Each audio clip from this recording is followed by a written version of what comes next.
কুরআনুল কারীমের মধ্যে সুন্দর করে জানিয়ে দিয়েছেন, লা ইয়াত্তাখিযুল মুমিনুনাল কাফিরিনা আউলিয়া মিন দুনিল মুমিনিন। জোরে বলুন আল্লাহু আকবার। সূরাতুল আল ইমরানের 28 নম্বর আয়াত আল্লাহ রাব্বুল আলামিন বলেন, তোমরা যারা মুমিন, তোমরা মুমিনদের সঙ্গে বন্ধুত্ব করো। মুমিন বাদে যদি বন্ধুত্ব করো, আমি আল্লাহ তাআলা তোমাদের সাথে বন্ধুত্ব ছিন্ন করব। এই আয়াত অনুযায়ী আমার মনে হয় আমাদের অনেকের বন্ধুত্ব অলরেডি আল্লাহর সাথে ছিন্ন হয়ে গেছে। কথা বলেন ঠিক কিনা?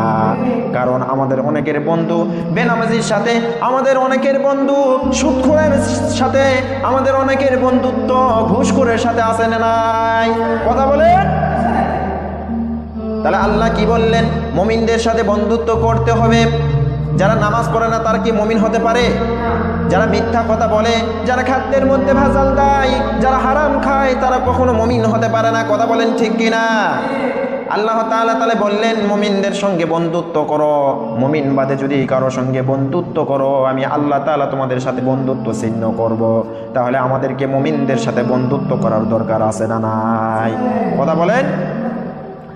আল্লাহ রাব্বুল আলামিন অন্য আয়াতের মধ্যে জানিয়ে দিয়েছেন, ইন্নামা ওয়ালিয়্যুকুমুল্লাহু ওয়া রাসূলুহু ওয়াল্লাযীনা আমানুল্লাযীনা ইউকিমুনাস সালাতা ওয়া ইউতুনাজ যাকাতা ওয়া হুম রাকিউন। জোরে বলুন আল্লাহু আকবার। সূরা আল মাইদার 55 নম্বর আয়াত আল্লাহ রাব্বুল আলামিন বলেন, পৃথিবীতে তোমাদের বন্ধু হবে তিনজন। এক নাম্বার ইন্নামা ওয়ালিয়্যুকুমুল্লাহু, আমি আল্লাহ তাআলা। দুই নাম্বার ওয়া রাসূলুহু, আমার রাসূল। তিন নাম্বার সবাই তোমাদের বন্ধু হতে পারবে না, সবাইকে তোমরা বন্ধুরূপে গ্রহণ করতে পারবে না। ওয়াল্লাযীনা আমানুল্লাযীনা, যারা ঈমান এনেছে, ওয়া ইউকিমুনাস সালাতা, যারা সালাত কায়েম করে, ওয়া ইউতুনাজ যাকাতা ওয়া হুম রাকিউন, যারা রুকুকারীদের সঙ্গে রুকু করে, যারা যাকাত দেয়। তাহলে এক নাম্বার আল্লাহ বললেন যারা ঈমান এনেছে, যারা নামাজ কায়েম করে, যারা যাকাত দেয়, যারা রুকুকারীদের সঙ্গে রুকু করে, নম্র বিনয়ী ভদ্র, তারা হবে তোমাদের বন্ধু। কে বললেন? আল্লাহ বললেন। তাহলে পৃথিবীতে তিনজন ছাড়া বন্ধু করা যাবে না, কারোর সঙ্গে বন্ধুত্ব করা যাবে না। তার মধ্যে এক নাম্বার আল্লাহ, দুই নাম্বার রাসূল, তিন নাম্বার যারা নামাজ কায়েম করে, আল্লাহর প্রতি ঈমান এনেছে, যাকাত দেয় এবং রুকুকারীদের সঙ্গে রুকু করে, তারা হবে আমাদের বন্ধু। কথা বলেন ঠিক কিনা? কিন্তু আজকে দেখেন আমাদের এই গুণগুলো না দেখেই আমরা বন্ধুত্ব করি। কথা বলেন ঠিক কিনা?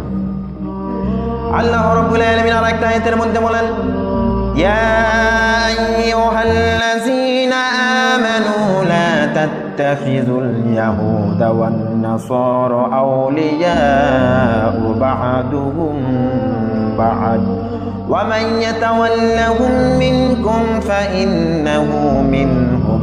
সূরা আল মাইদার 51 নম্বর আয়াতে আল্লাহ রাব্বুল আলামিন বলতেছেন, হে ঈমানদারগণ, তোমরা কখনো ইহুদি নাসারাদের সঙ্গে বন্ধুত্ব করো না, কারণ তারা একে অপরের বন্ধু। যারা ইহুদি নাসারাদেরকে বন্ধুরূপে গ্রহণ করবে, আমি আল্লাহ তাআলা তাদেরকে ইহুদি নাসারা বানিয়ে দিব। নাউযুবিল্লাহ পড়েন।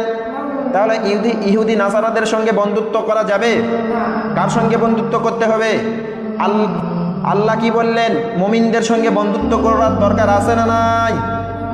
আল্লাহ রাব্বুল আলামিন অন্য আরেকটা আয়াতে বলেন, আল্লাহু ওয়ালিয়্যুল্লাযীনা আমানু ওয়া ইখরিজুহুম মিনাজ যুলুমাতি ইলান নূর ওয়াল্লাযীনা কাফারু আউলিয়াউহুমুত তাগুতু ইখরিজুনাহুম মিনান নূরি ইলাজ যুলুমাত উলাইকা আসহাবুন নারি হুম ফিহা খালিদুন।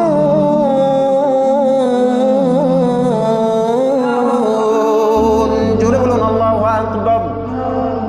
আল্লাহ তাআলা সূরাতুল বাকারার 257 নম্বর আয়াতে বলতেছেন, যারা মুমিন, আমি আল্লাহ তাআলা মুমিনদের বন্ধু। সুবহানাল্লাহ পড়েন। আমি আল্লাহ তাআলা মুমিনদেরকে অন্ধকার পথ থেকে আলোর পথে নিয়ে আসব। অন্ধকার বলতে রাতের অন্ধকার নয়, অন্ধকার বলতে পানির নিচের অন্ধকার নয়, অন্ধকার বলতে হারকিনের নিচের অন্ধকার নয়, অন্ধকার বলতে বোঝানো হয়েছে ইসলামের অন্ধকার বলতে বোঝানো হয়েছে ইসলামের পথে অন্যায়, ইসলামের বাহিরে যত অন্যায় কাজ আছে, যেমন সুদ খাওয়া, ঘুষ খাওয়া, মিথ্যা কথা বলা, খাদ্যের মধ্যে ভেজাল দিয়ে, এক কথায় ইসলামের বাহিরে যত অশ্লীলতা আছে, এই অশ্লীলতার মধ্যে নিজেকে জড়িত করার নাম হলো অন্ধকার পথে থাকা। কথা বলেন ঠিক কিনা? এই অন্ধকার পথ থেকে আল্লাহ তাআলা মুমিনদেরকে আলোর পথে নিয়ে আসবে। আলোর পথ বলতে কারেন্টের আলো নয়, আলোর পথ বলতে সূর্যের আলো নয়, আলোর পথ বলতে বোঝানো হয়েছে ইসলামের রাস্তা, দ্বীনের রাস্তা, কোরআনের রাস্তা। কথা বলেন ঠিক কিনা? আর যারা তাগুত শয়তান তাদেরকে ধোঁকা দিয়ে তাদেরকে জাহান্নামের পথে নিয়ে যাবে। কথা বলেন ঠিক কিনা? তাহলে মুমিন হওয়ার দরকার আছে না নাই? মুমিনদের সঙ্গে বন্ধুত্ব করার দরকার আছে না নাই? না বেনামাজির সাথে করবেন? বেনামাজির সাথে বন্ধুত্ব করা যাবে না। ব্যবসার ক্ষেত্রে জায়েজ আছে, কিন্তু এমনিতেই ইসলামের ক্ষেত্রে বন্ধুত্ব করা জায়েজ নাই। বেনামাজির সাথে মুমিন ছাড়া বন্ধুত্ব করা যাবে না। কথা বলেন ঠিক কিনা? আল্লাহ তাআলা আমাদের সকলকে মুমিনদের সঙ্গে বন্ধুত্ব করার যেন তৌফিক দান করেন সকলে।